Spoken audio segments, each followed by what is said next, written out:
Olá, meu aluno, seja bem-vindo a mais uma aula. Eu sou a professora Cláudia Barbosa, estou pronta a contribuir na vida de vocês mais um pouco. E o edital? Já está em dia?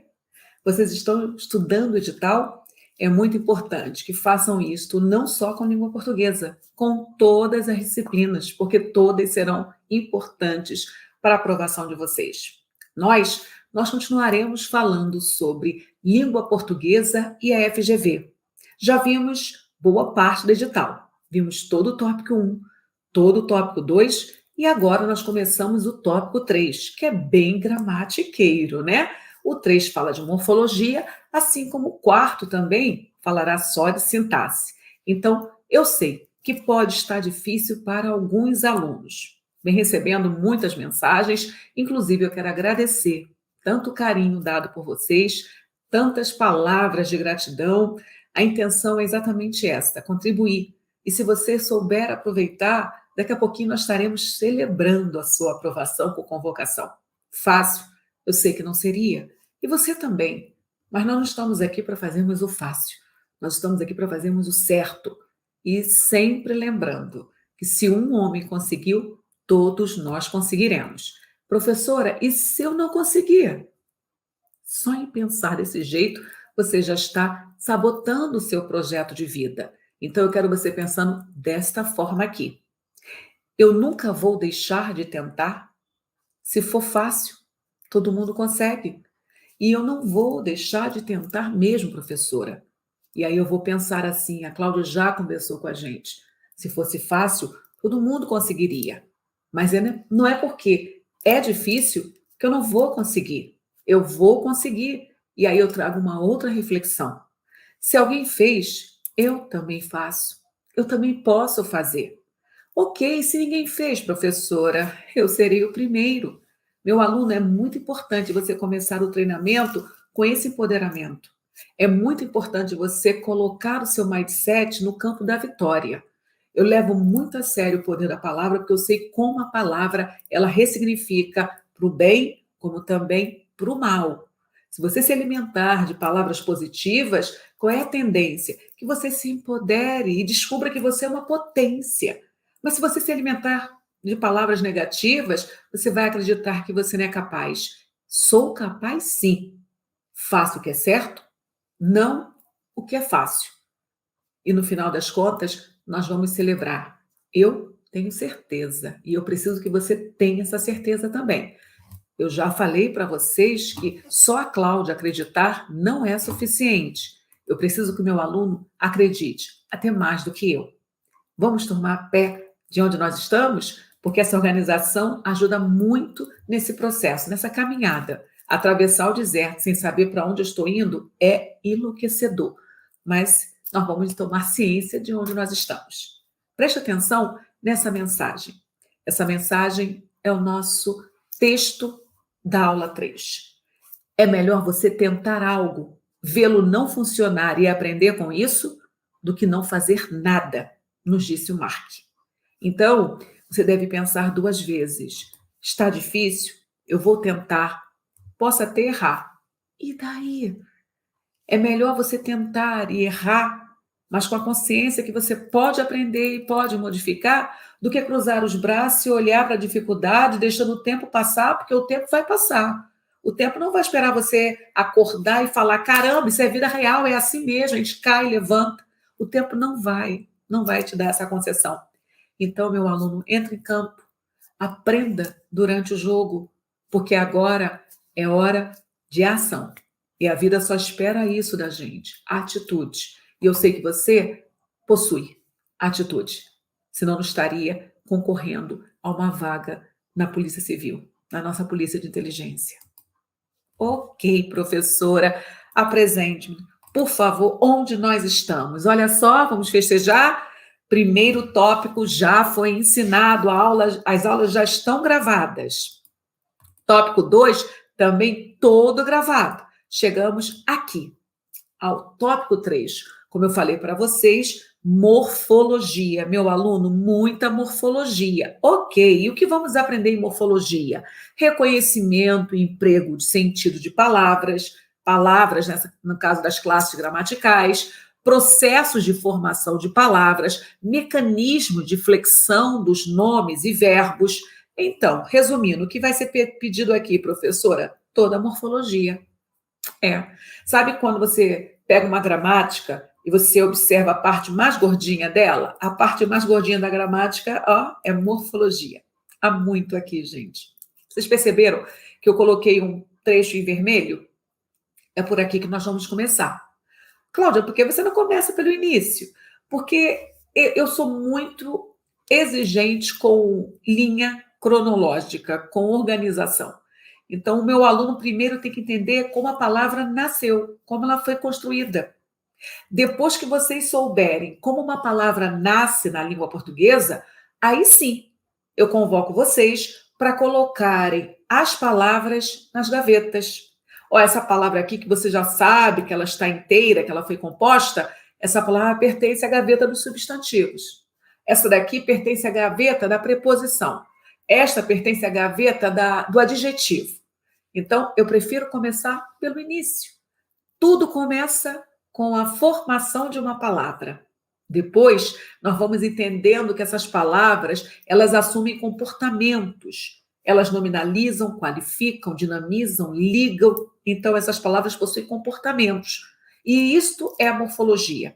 Morfologia é o estudo da forma, de como uma palavra se forma. Logia é estudo, morfo é forma. E é para lá que nós vamos. Vamos começar pelo início. Espero que vocês entendam a aula e que tirem bom proveito.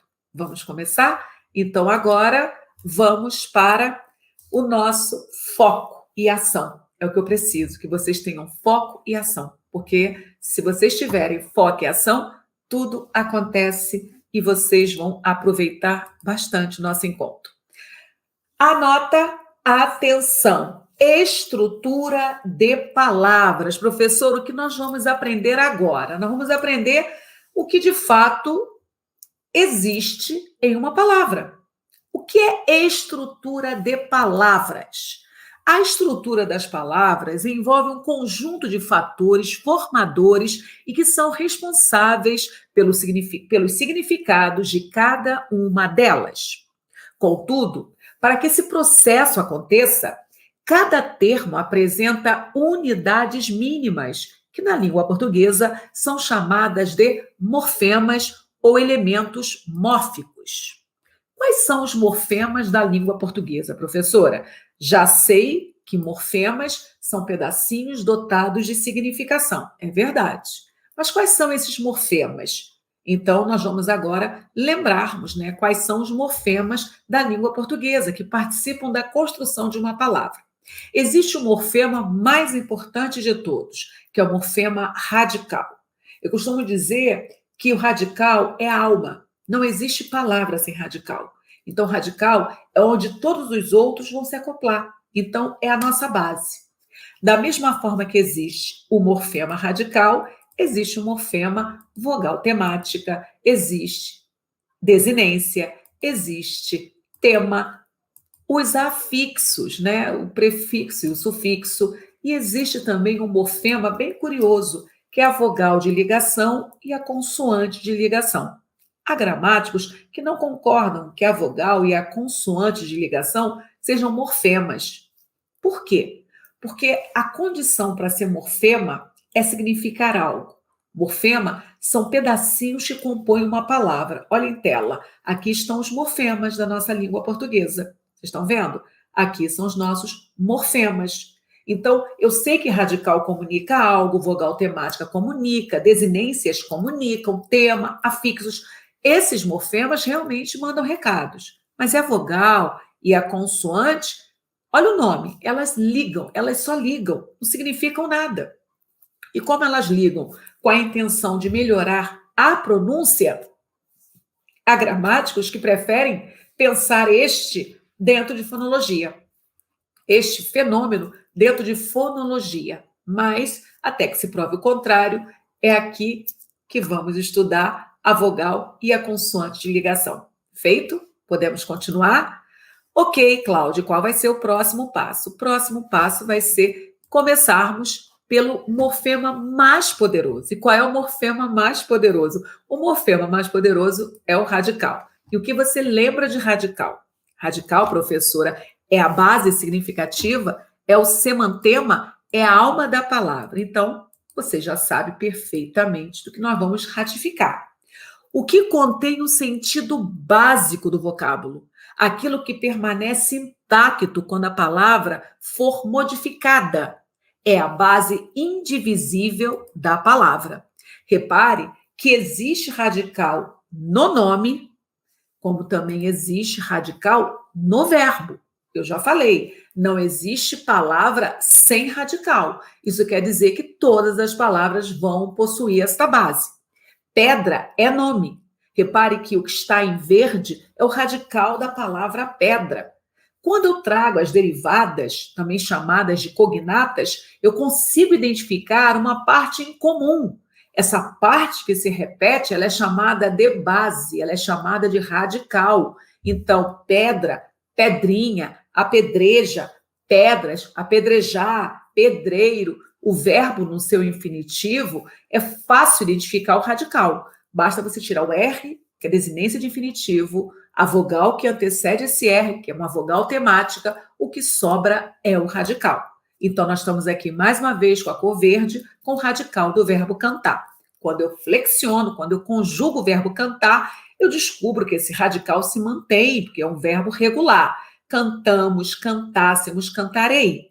Em resumo, meu aluno, você tende agora concordar, né, que o radical é uma base e ela é fundamental para a palavra existir. Beleza? Ok, professora. E a vogal temática? A vogal temática é o morfema que, nos verbos, elas vão comunicar conjugação. Mas não há vogal temática só em verbos, meus alunos. Nos verbos, são as vogais A, E e I, presentes à terminação verbal. Elas indicam a conjugação do verbo. Então, nós sabemos que existe verbo da primeira conjugação, onde a vogal temática é o A. Exemplo, amar. Existe o verbo da segunda conjugação, onde a vogal temática é o E. Exemplo, escrever. E existe o verbo da terceira conjugação, onde a vogal temática é o I. Um exemplo, partir. Identificar essa vogal temática em nomes. Nos substantivos e adjetivos, são as vogais A, E, I, O e U no final das palavras, evitando que a palavra, termine em consoantes que não sejam L, M, N, R, S, X e Z. Professora, não entendi bem essa parte. Então vamos nós, você precisa entender, porque nós estamos no início e não vamos deixar dúvida alguma. Nós vamos entender primeiro que as palavras na língua portuguesa, ou elas terminam por vogais, que por sinal é a preferência, ou elas estão autorizadas a terminarem por essas consoantes em tela. L, M, N, R, S, X e Z. Nenhuma outra. Então, a vogal temática, ela vai surgir também em substantivos ou em adjetivos com esta função também, mas não só esta função. Não só esta função. Pense na palavra que eu vou colocar em tela para vocês. Preste atenção na palavra caneta e na palavra bola, ok? Vocês estão vendo que eu separei. Primeiro bloco é o radical e depois surge a letra A. Essa letra A, professora, é a vogal temática? Sim, é a vogal temática.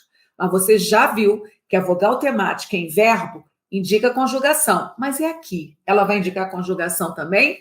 Não, Cláudia, porque nome não se conjuga. É isso aí. Nome não sofre flexão de tempo, modo, não mesmo. Ok. Pergunto, existe na língua portuguesa a palavra caneta? Sim. Mas existe a palavra caneto? Caneto, professora? Não. Não existe caneto, não. Não, não existe mesmo.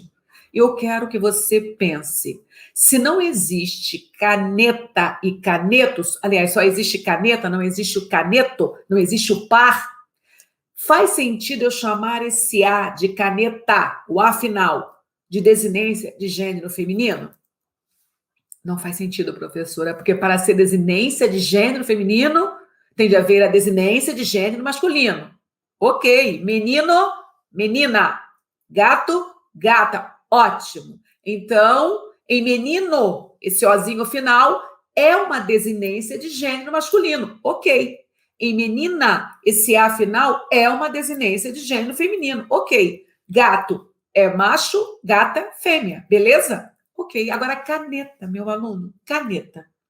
Caneta, caneto. Professora, não há par. Então, é aí que surge a vogal temática, para sinalizar o substantivo ou adjetivo neutros. Ficou claro?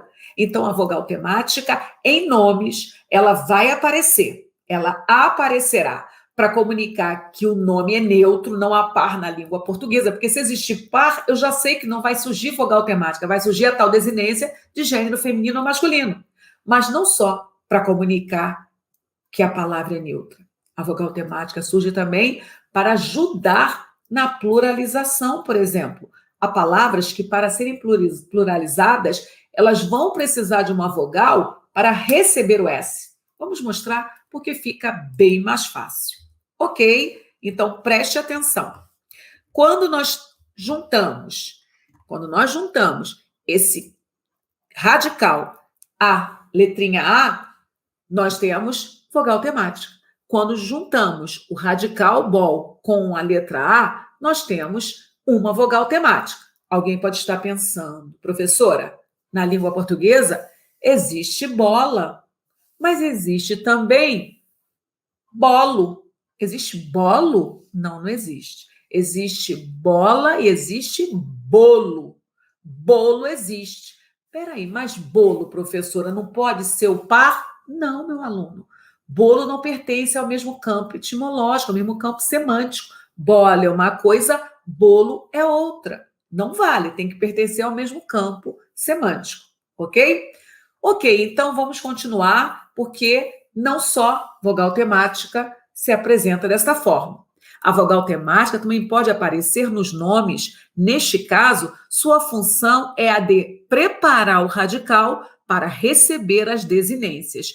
Pensem no plural de mar. Seria possível, dentro da nossa estrutura, seria possível acoplar um S àquela letra R?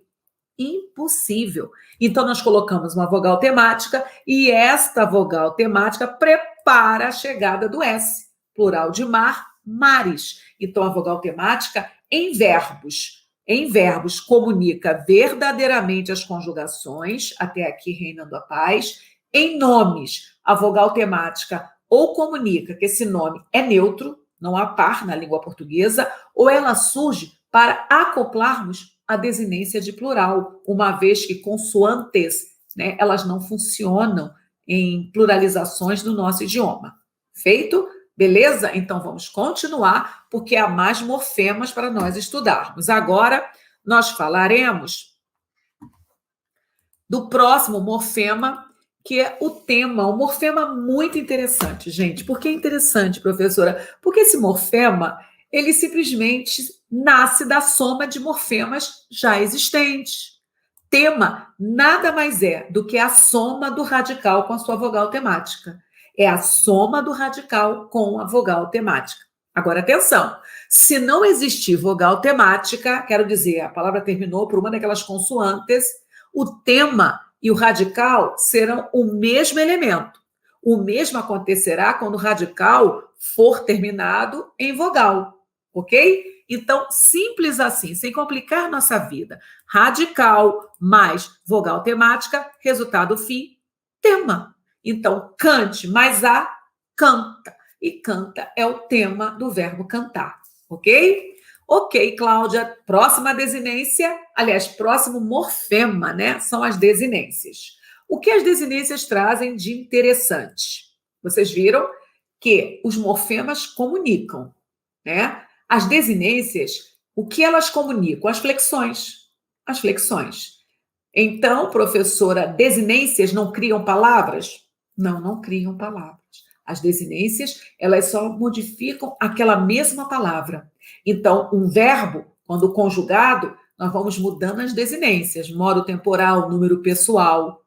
Na mesma coisa os nomes. Desinência de gênero, desinência de número. Não há uma criação, há só modificação dentro do próprio campo semântico do próprio radical, ok? Então, mais uma vez, foco aqui na nossa base teórica, para que o aluno possa depois ler com calma todo esse conteúdo.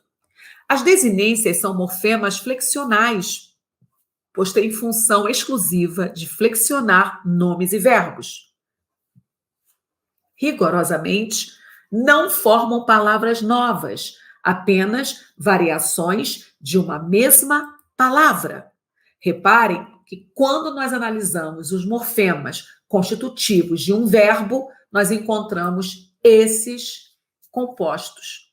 Então, nós temos cantávamos, onde cante é o nosso morfema base, é o radical. Se é radical, comunica o quê? O significado. Nós temos a primeira vogal depois do radical, que é chamada de vogal temática. Para que ela serve, professora? Indicar a conjugação. Já sei que cantar é verbo que pertence à primeira conjugação. O vá, que aparece logo depois da vogal temática, é a desinência modo temporal, aquela que comunica o modo e o tempo, pretérito imperfeito do indicativo. E lá no final, sempre no final, surge a desinência número pessoal, primeira pessoa do plural. Então, quando você visualiza esse slide, olha para essa tela, você entende com propriedade como uma palavra é composta. A palavra não é composta de um acumular de letrinhas. Não, gente, isso aqui tudo é pensado, é estruturado, é científico. Repare que cada pedaço que compõe este vocábulo está no contexto ajudando na construção de uma realidade. E isso não acontece só com o verbo, ocorre também com o nome.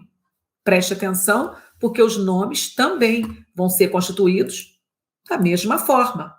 Repare que quando eu trago o substantivo meninas, o que nós estamos vendo aqui em meninas? Meninas também possui radical. Radical não é nem para ser mais discutido, porque não existe palavra sem radical, é a nossa base. Mas depois de menina, depois de menin, que é o radical, aparece um A. Será que esse A é vogal temática, Cláudia? Não, porque nós já vimos que há o pá. Se existe menina, existe menino, esse A é desinência de gênero feminino, porque existe o oposto no nosso idioma. Da mesma forma que esse S faz uma diferença. Existe menina e existem meninas. Então, esse S é desinência de número plural. Feito? Então, olhe para essa tela mais uma vez e analise como uma palavra ela é construída com uma lógica. E tudo isso daqui é parte estrutural. Depois que vocês entenderem como uma palavra é estruturada, é que podemos avançar, podemos chegar à próxima fase, né? Que é a fase de composição, de derivação. Mas vamos falar agora dos afixos, morfemas poderosos. Os afixos são morfemas, gente, mega respeitados. Por quê? Porque os afixos verdadeiramente criam palavras. Eles são recursos econômicos, economia lexical, porque com um único radical, os afixos brincam e criam vocábulos, método muito econômico. A se construir radicais diferentes para significar fenômenos, o processo de construção de palavras via afixos, eu só uso um radical e vou criando palavras. Observe, porque vai ficar mais fácil ao ler a teoria. Afixos, nós estamos aqui com acréscimos feitos ao radical que mudam o sentido ou a classe da palavra. Os afixos que vêm antes do radical são chamados de prefixos. Os que vêm depois são chamados de sufixos. Então, há diferenças. Perceba este quadro. Quando eu falo para vocês igual, igual só é radical. Repare que este radical, ele se basta, ele é autossuficiente. Por que ele se basta, professora? Porque, preste atenção, a palavra igual já existe na língua portuguesa. Existem radicais que não se bastam, vão precisar de morfemas por um sentido ser pleno. Mas quando eu falo igual, eu sei que é radical, mas ele se representa. O que acontece com esta palavra quando eu acoplo um prefixo antes? O que vocês observaram? Agora, eu coloquei um prefixo ao radical igual. Existe na língua portuguesa o vocábulo desigual? Sim. E nessa ressignificação, eles nos ajudam, porque é um processo econômico. Imaginemos, são 4 significados, são diferentes, uma coisa é igual, outra desigual, outra é igualdade e outra desigualdade. Imaginem, cada sentido com um novo radical. Você já percebeu como seria bem mais complexo estudar esse conteúdo? Então, derivação surge do trabalho com esses afixos. O que você tem de fazer aqui, agora, é entender que há 2 afixos na língua portuguesa, ok? Que o afixo colocado antes do radical, ele é chamado de prefixal, e o afixo colocado depois do radical é chamado de sufixal. Estamos juntos? Ok? Então, vamos continuar. Vogal e consoante de ligação. Nós já estamos cientes, né? Que se são para ligar, o papel deles é só de link. Eles vão linkar. São vogais e consoantes que surgem entre 2 morfemas para tornar mais fácil e agradável a pronúncia de certas palavras. Preste atenção nesse vocábulo, flores, neste vocábulo, bombuzal, assim como gasômetro e chaleira. Como pluralizar flor sem a presença desse é? Como criar uma plantação de bambu sem a ausência desse Z? Então, se o meu gás é a metro, como eu vou comunicar isso se não for pela presença desse O? Da mesma forma, chaeira não rola, mas chaleira já fica agradável. Então, tanto a vogal quanto a consoante de ligação, elas não comunicam, elas não são morfemas como os demais. Elas são, na verdade, facilitadores de pronúncia, esses recursos. Tá? Inclusive, há gramáticos que não concordam em chamar esses, né, de morfemas. De qualquer forma, nós vamos seguir a gramática tradicional. Muito bem. Conhecemos os morfemas? Sim. Agora vamos para a fase 2 aí do nosso videogame. Agora nós avançamos, agora nós podemos avançar. E a partir de agora, você vai participar do texto.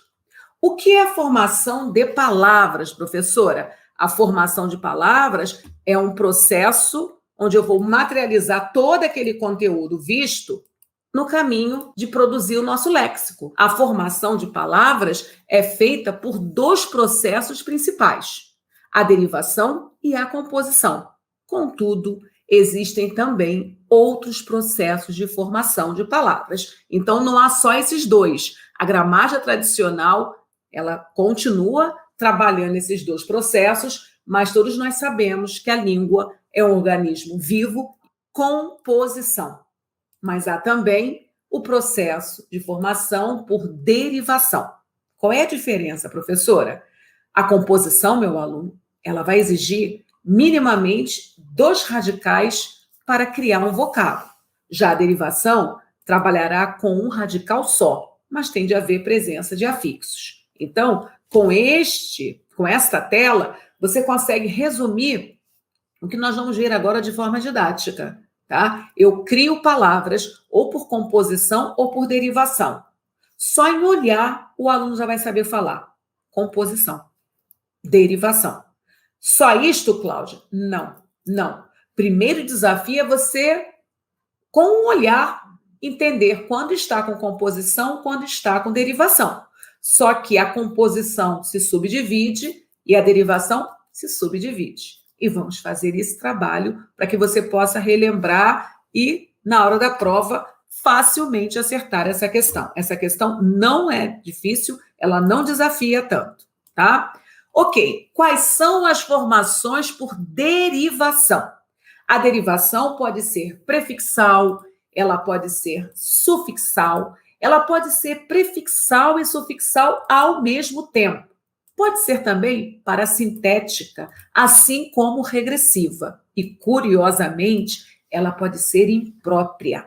Alguns gramáticos também não gostam muito dessa derivação imprópria aqui neste lugar, Porque a derivação imprópria, ela não muda a sua estrutura. Ela, na verdade, muda só a sua classe gramatical. Ok? Ok, professora, vamos começar pelo início. A derivação é a formação de palavras novas a partir da união de radicais com prefixos ou sufixos ou pela supressão de elementos de uma palavra primitiva. Professora, quando acontece a derivação prefixal?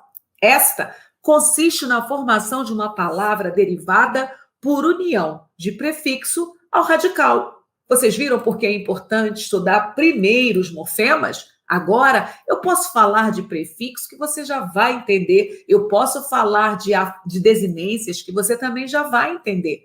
Então, tudo começa assim.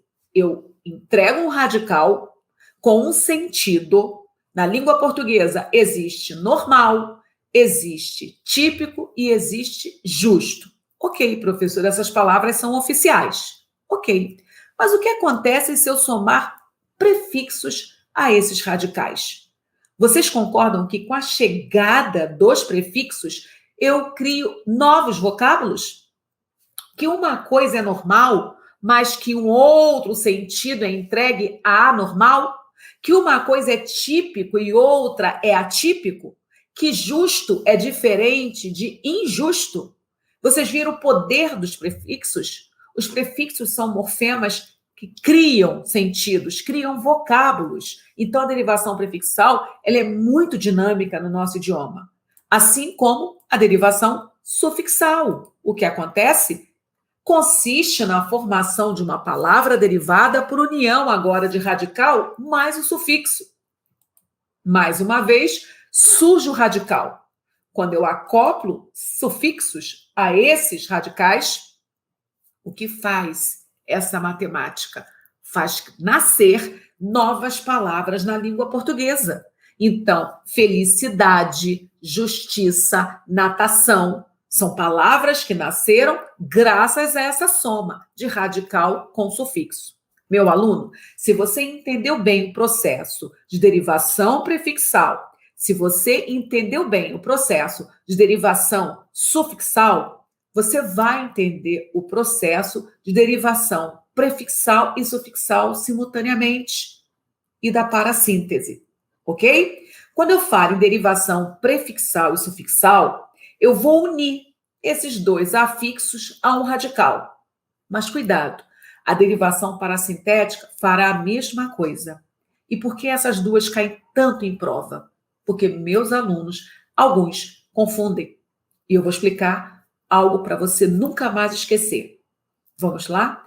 Para que você nunca mais confunda derivação prefixal com parassintética.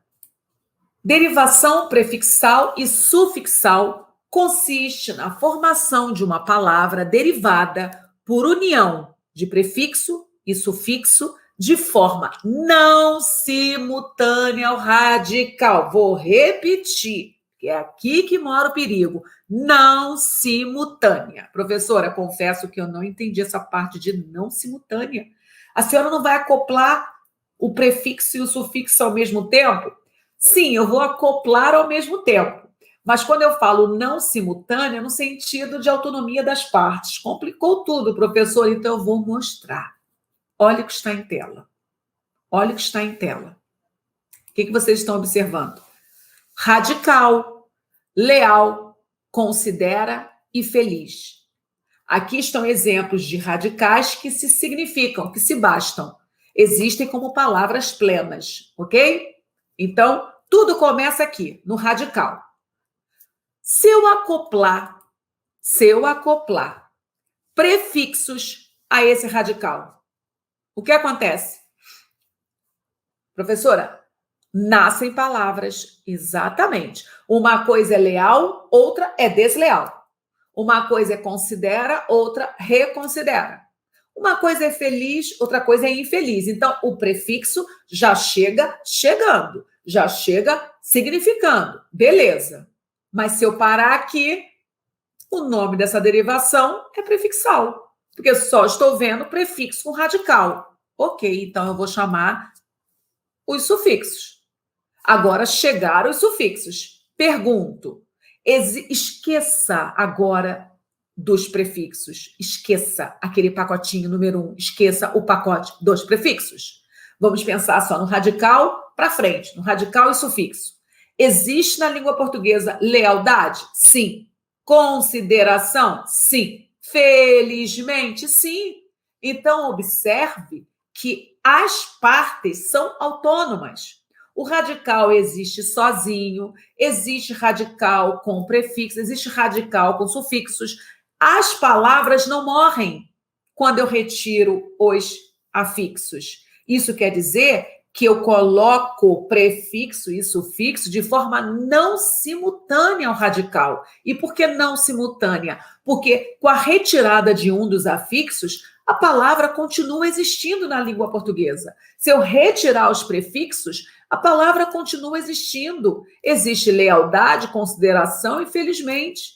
Se eu colocar prefixo e tirar os sufixos, as palavras existem também, desleal, reconsidera e infeliz. E o melhor, se eu retirar os afixos, as palavras continuam existindo. Então, isso prova a autonomia das partes. Só com esta matemática, vocês terão a derivação prefixal-sufixal.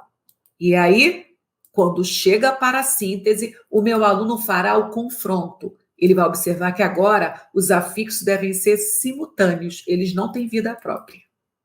Consiste na formação de uma palavra derivada por acréscimo simultâneo de prefixo e sufixo ao radical.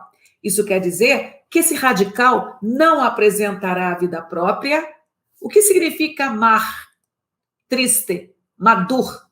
Esses radicais, professora, não significam nada. Ok, vou melhorar, vou acoplar prefixos. E agora, meus brasileiros, melhorou?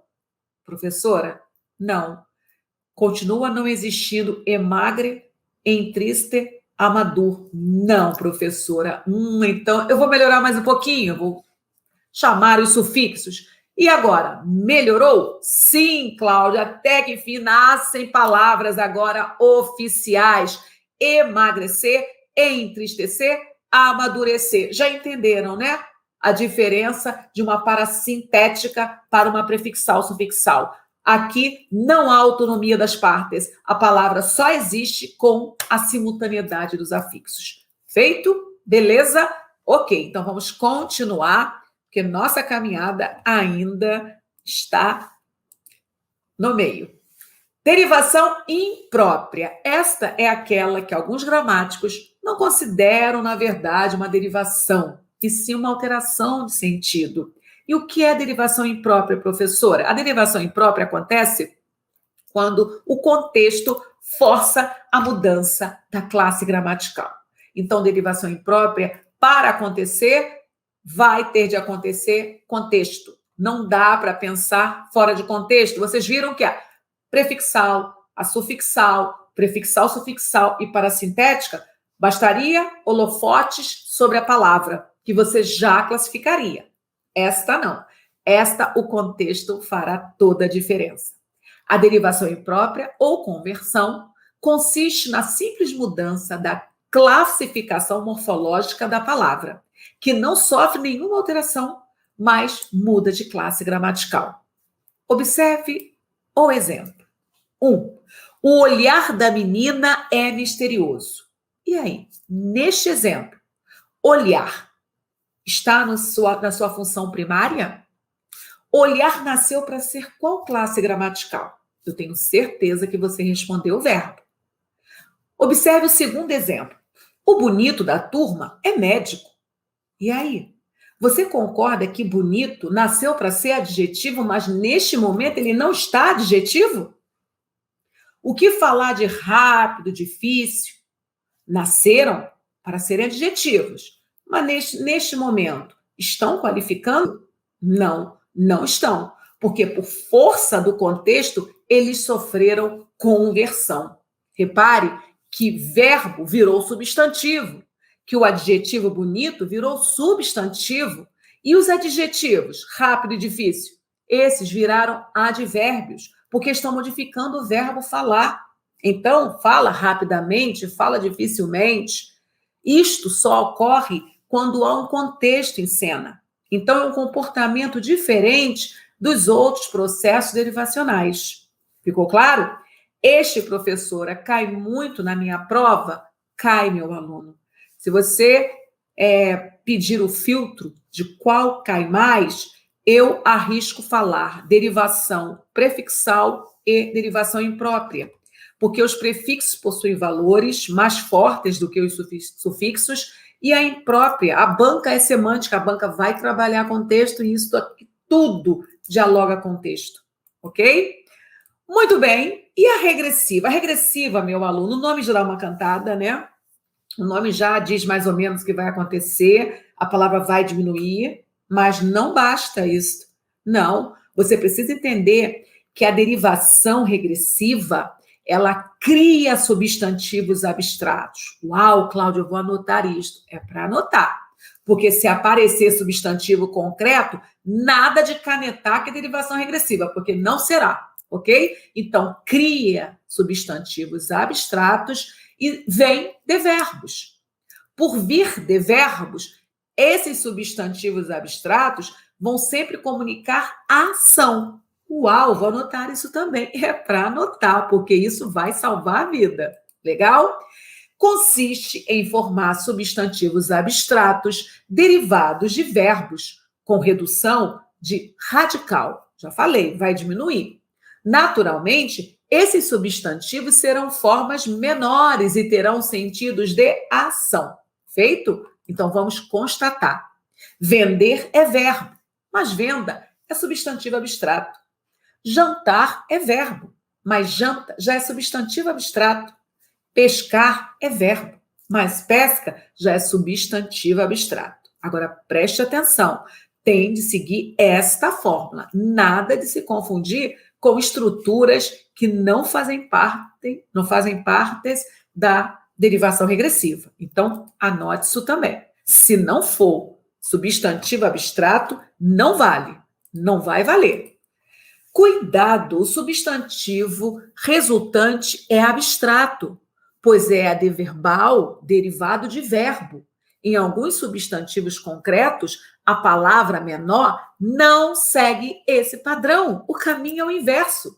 E teremos, na verdade, um outro tipo de derivação, a sufixal.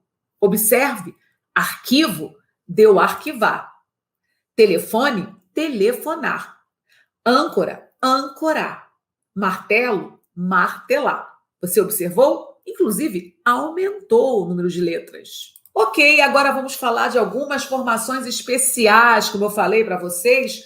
A nossa língua é um organismo vivo. Se o homem evolui, o seu discurso evolui também.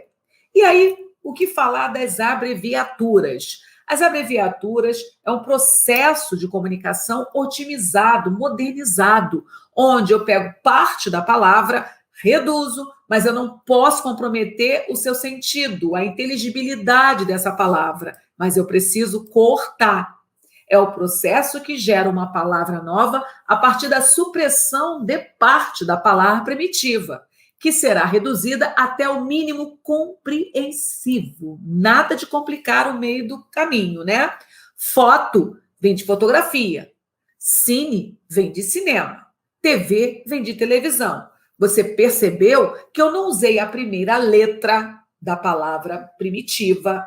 Quando eu uso a primeira letra, eu caminho para trabalhar sigla. Não, eu comuniquei foto, que é parte, é um pedaço. Só que eu não posso colocar só fo. Eu preciso cortar, usar um pedaço, que esse pedaço, inclusive, não vai ser morfema, é bom falar para vocês, ele não é morfema, ele não comunica nada a não ser lembrar a palavra primitiva. Cine. Cine lembra cinema, e isso sim comunica. Com a chegada do mundo globalizado, várias palavras de outros países invadiram a nossa terrinha. E aqui estão.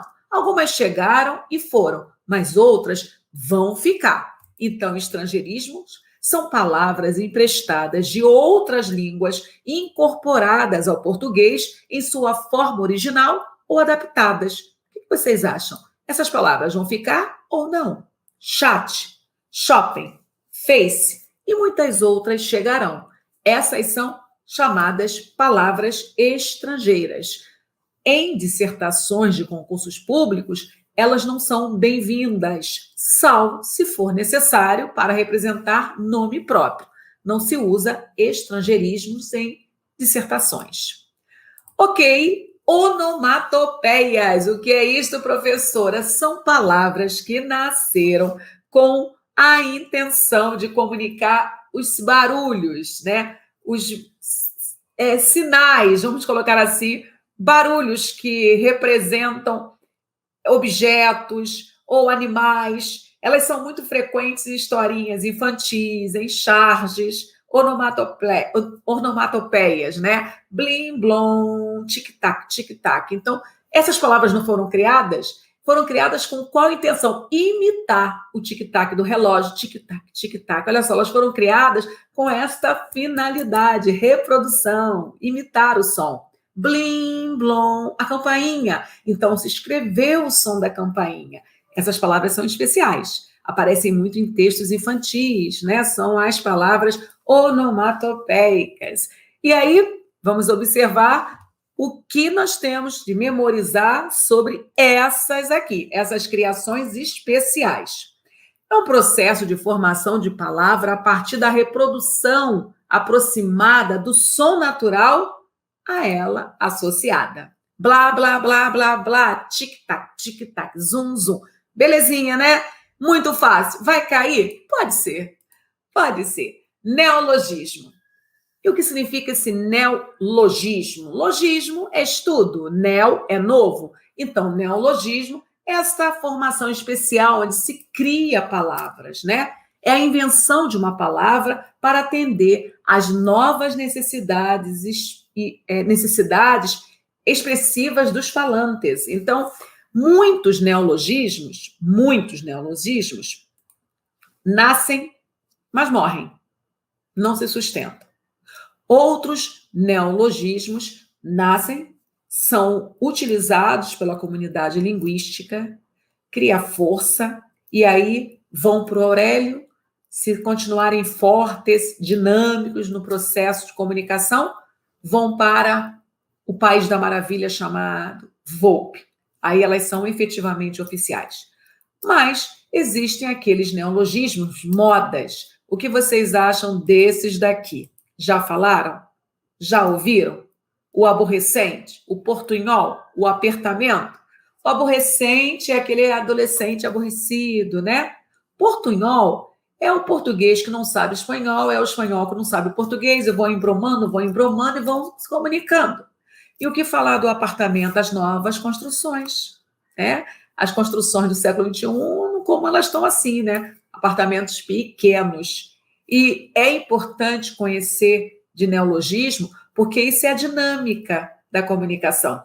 Você não pode viver em sociedade e não entender do código daquele momento. Porque na sua prova pode cair uma crônica. As crônicas usam neologismos, pode cair uma narração pode usar neologismo. O neologismo não é muito frequente em dissertações, em textos oficiais, mas em narrativas, não se surpreenda se ele estiver lá prontinho para te desafiar, ok? Ok, professora, vamos que vamos. Qual é o próximo desafio? O próximo desafio é subirmos mais um degrau, é avançarmos mais no nosso jogo. Agora estamos numa fase mais avançada. A partir de agora, nós falaremos da composição. Está tudo arrumado? Está tudo organizado? A mente de vocês também está organizada? Começamos conhecendo os morfemas, pedaços que compõem uma palavra. Pronto, já relembrei, professora. Avançamos. Fomos para os processos formadores. Vimos que são dois, derivação e composição.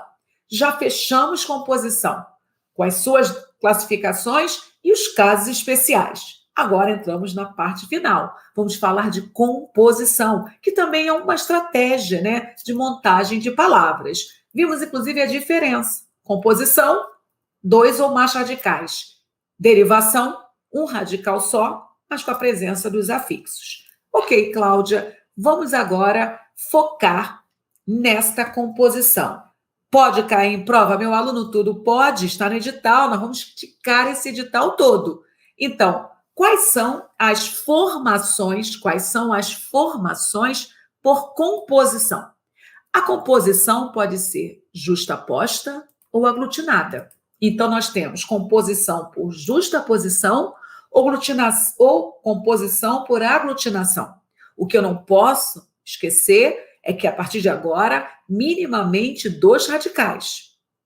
Ok, mas há também processos especiais também criados pela composição. Um deles é a nossa sigla.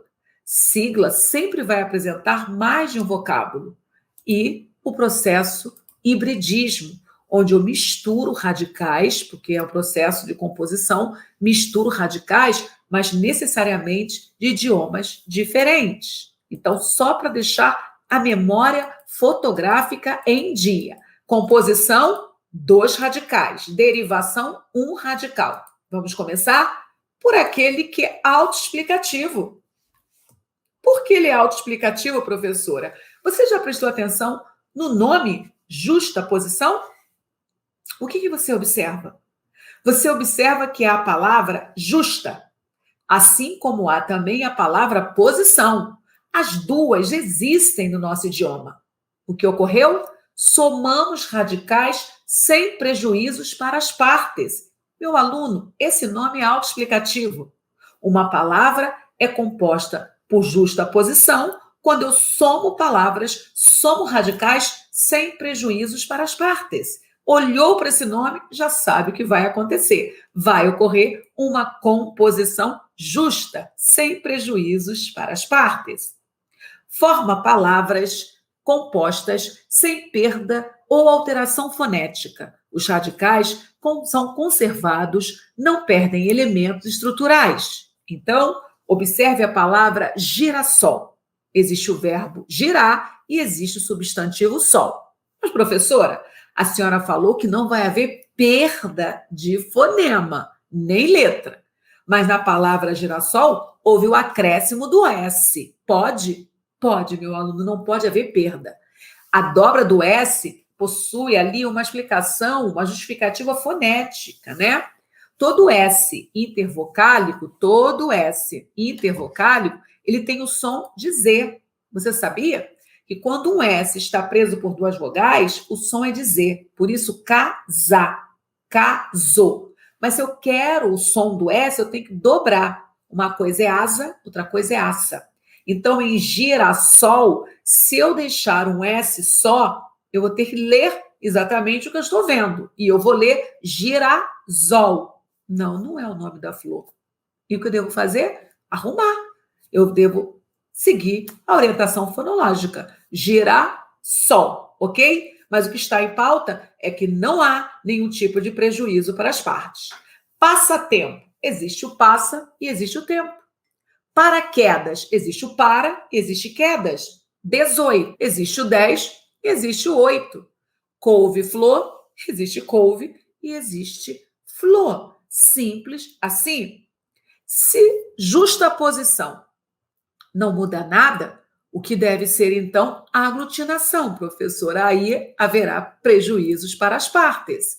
Envolve a união de radicais com alteração fonética. Os radicais sofrem alteração, perdem letras. Repare neste vocábulo. Gente, esse vocábulo é muito interessante. Esse vocábulo, fidalgo, petróleo, pernilongo, vinagre. E o que falar de embora? Embora, então, é surreal, né? Vamos entender fidalgo. Em um dia, fidalgo representou o filho de algo. Olha a mudança, olha quantas transformações. Petróleo, pedra, óleo. Houve mudança também.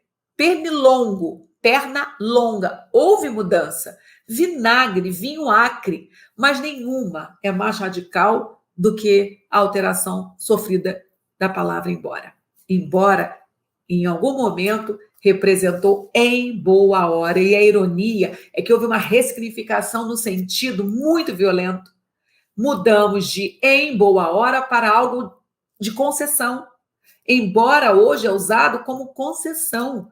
Então, muda a estrutura, muda o compromisso da palavra dentro da realidade comunicacional. É algo muito interessante. é algo que você tem de ficar atento, porque os processos aglutinados, eles não mudam só a estrutura. Muitos mudam a história da palavra. O bom é que no concurso não costumam cobrar essa evolução na linha do tempo, né? Essa história não cai. Caso especial número 1, hibridismo. Consiste em que mesmo, professora? É a formação de palavras a partir de radicais de línguas diferentes. Burocracia, boro, é francês, mas cracia é grego. Televisão, tele, é grego, mas visão é latim. Automóvel, auto é grego, mas móvel é latim. Vocês concordam que hibridismo é bem desafiador? Já é difícil dominar o nosso idioma, ainda mais ser poliglota, né? E por último, chega a sigla. A sigla é um processo bem curioso também de formação. Siglas são nomes derivados das partes iniciais das palavras de uma expressão. Então, primeira exigência, tem de haver mais de um radical. Segundo, tiramos a primeira letrinha de cada palavra e montamos a tal sigla. Ministério Público da União, MPU. Universidade Federal do Rio de Janeiro, UFRJ. Universidade Estadual do Rio de Janeiro, UERJ. Ok? Mas o que você deve prestar atenção depois de ter compreendido a mecânica de criação de sigla? Todas as siglas constituídas com até 3 letras, ela deverá ser grafada toda em caixa alta, toda em letra maiúscula, MPU, por exemplo, FGV, RJ. Então, se há até 3 letras, tudo em caixa alta. Ok, professora, mas há mais de 3 letras. Aí você já vai colocar em uma outra gaveta. Se essa sigla, constituída por mais de 3 letras, não formar palavra na língua portuguesa, aí sim, ela é toda redigida em caixa alta, UFRJ, é um exemplo. Mas se essa sigla, constituída por mais de 3 letras, formar palavra na língua portuguesa, só a primeira letra aparecerá em letra maiúscula. No caso, UERJ. Olha como foi redigida a palavra UERJ. Preste atenção. UERJ está com a letra U em caixa alta, as demais em caixa baixa. O que aconteceu, professora? A palavra UERJ, aliás, a palavra, vocês estão vendo? A sigla UERJ, diferente da sigla UFRJ, ela formou palavra. Ok, professora, mas como eu vou entender se forma ou não forma palavra? Fácil. Se você pronunciar todos os fonemas de todas as letras da sigla, ela não formou palavra. U, F, R, J. Para cada letra você emitiu um som, um fonema. Isto não é constituir palavra na língua portuguesa. Agora, olhe para o ERJ. Lá também há 4 desenhos, mas eu não pronuncio isoladamente. Eu falo UERJ. UERJ. Eu dou 2 paradas. Eu crio 2 sílabas. E como isso é feito? A sílaba na língua portuguesa, ela exige como base uma vogal. Então, quando eu falo U, já há uma vogal. ERJ, já há outra vogal, que é o E. Então, a palavra, no caso, a sigla, ela constituiu palavra na língua portuguesa. Quando isso ocorre, nós temos que colocar só a primeira em caixa alta. Eu sei, você deve estar falando, mas isso não acontece muito na vida real, né, professora? Não. Inclusive, a própria Universidade Estadual do Rio de Janeiro, o brasão lá da entrada, está todo o brasão em caixa alta. Lá, o ERJ continua com a regra antiga. A própria EMERGE, né? EMERGE também, EMERGE, formou sílaba. Mas se você for a EMERGE, está tudo em caixa alta. Tudo bem, gente? Vamos fazer, né, terra de Alice. Mas nós precisamos acertar, porque nós faremos provas, né? Então, não siga os exemplos errados, não. Siga os exemplos certos. Tudo bem? Meu amigo, chegamos ao final de mais uma etapa. Você é motivo de orgulho. E eu quero fechar essa aula da mesma forma que eu abri, falando para você o que você precisa memorizar. É melhor você tentar algo, vê-lo não funcionar e aprender com isso, do que não fazer nada. Então, Nós não temos medo de errar. Nós temos medo de não tentar. Quando você não tenta, aí suas chances, elas acabam. Mas enquanto você estiver tentando, o céu é o limite. E não acredite em nada diferente. A sua aprovação passa exatamente pela sua perseverança. Todos são capazes. Até a página 2. É na página 2 que os guerreiros se mantêm e os fracos saem de cena. Você não está aqui para desistir, né? Já chegamos até aqui, vamos até o final. Até nosso próximo encontro.